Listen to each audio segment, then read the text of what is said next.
Bel pakai nahi Ijan kalhun ay napathen nang zalahi Ijan na thay tam ta laa tu chân ay bùi ay veng pathe na phan na le nay kho sa na agi dang nghe Ebenezer, tu chân ay bùi kapakai nang Lâu bi kasay, kitang kasay Nay bùi hoi dan ka ngay tole Ijan kalhun ay napathin nang zalahi Lam su lam đâu anay tuin nay kai zinge Ngor si tang si la ai veng nang manahi Thi na thay mun tam ta la ai veng bit na o ka paka nay pui hoi na a dang yin alau bi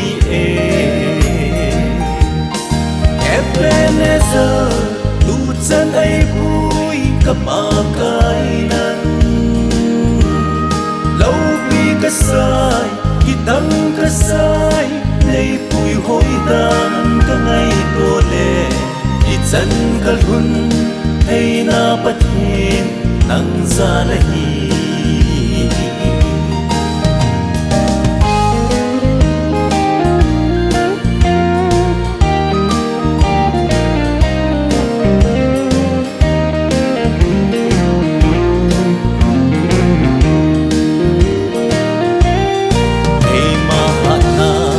Kalhun dâu đinh